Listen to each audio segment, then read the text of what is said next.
With the quarry just over a month away, I figure this is a perfect time to share an utterly crazy Devil in Me theory. Ever since the New Year's Day promo art dropped, theories have abounded that this is a picture of the Curator, because, obviously, their builds and clothes are uncannily similar. I mean, this guy, that I've been referring to as the Detective because of his placement in the teaser, is wearing a butcher's apron and maybe some long rubber gloves to complete the whole cutting up and reassembling corpses ensemble. But other than that, yes, he looks eerily like the Curator. Could this be the Curator himself? I doubt it. What would an avatar of death be doing hanging around the murder castle while carrying an axe? Perhaps we could theorize that the Curator was, in fact, H.H. Holmes back in the day, and only after his death became a supernatural figure. This is extremely unlikely, of course, because the Curator loves dropping the names of all the famous people he's met once, and those date back thousands of years. Could the Curator be the kind of immortal figure who takes on a name, does some evil stuff, and then disappears? Probably not, since we know all about H.H. Holmes, or rather Herman Mudgett's entire life and eventual execution. So him secretly being an immortal isn't likely, and given the game's apparent theme of killers inspiring copycats, the Curator being the killer doesn't really fit in. But what if the killer dressing like the Curator isn't a coincidence? What if he somehow knows about the Curator, and in fact a series of killers have known about him for ages? Let's consider what we know about the Curator. He's some kind of an avatar of death. Not only does he show up to apparently collect souls, but he enjoys cataloging the stories of the end of people's lives. More importantly though, he gets too involved in the stories that he's recording, to the point that his bosses have made it clear that it's becoming a problem. Which raises a question. Did he just start getting involved in these stories around the time of Man of Medan? Or has he been doing this for a while? Is House of Ashes the third time he snuck into people's stories, offering a few nudges? Or is it the 100th? The 1000th? This brings me to my super crazy theory.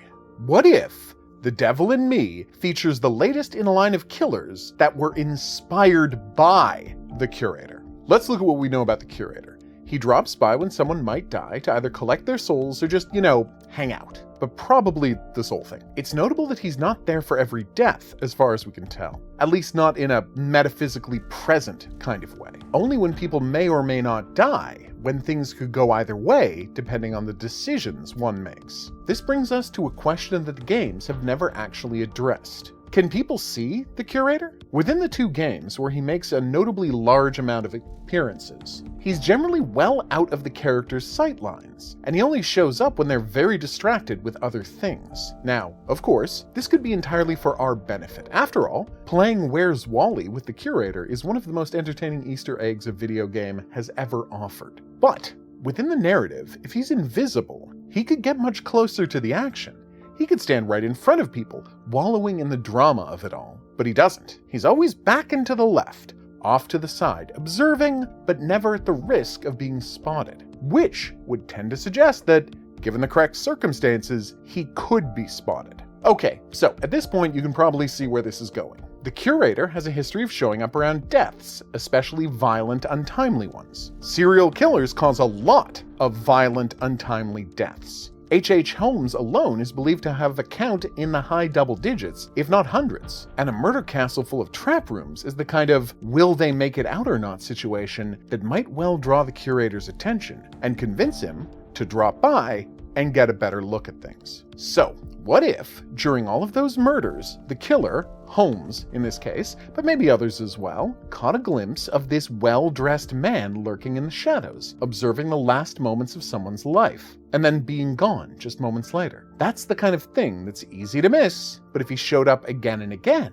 every time the odds would increase that the killer would catch a glimpse of him. Imagine what the knowledge of this observer would do to an already warped killer's mind. The supernatural would be proven to exist, but the only evidence of it would appear while they were killing people. It stands to reason that this might lead to someone becoming obsessed with this strange apparition. It might even motivate them to kill more frequently in the hopes of finding out more about this figure. They could even start thinking of the murders themselves as a performance for the Curator, as if they're artists and he's their patron. That's the kind of obsession that could pass on from one killer to the next. Picture someone reading a killer's papers or listening to their recordings and finding out about this supernatural obsession they had. One that they sincerely believed that they could prove existed. And then, when the person obsessed with the previous killer's work tried it, and actually did catch a glimpse of the curator, how could they possibly stop? Maybe the costume, the killing, all of it, is an elaborate ritual for summoning the curator,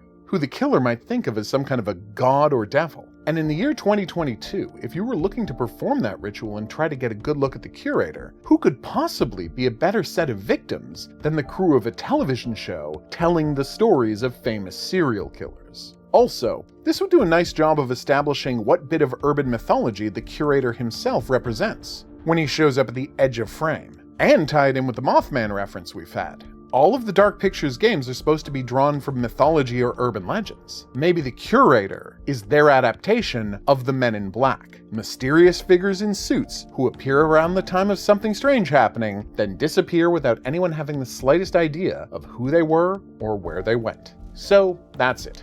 The craziest theory I've had yet about the Dark Pictures franchise. And if you look at my other theories, that's saying something. I guess this is what happens to me when I go a couple of days without news about the Quarry.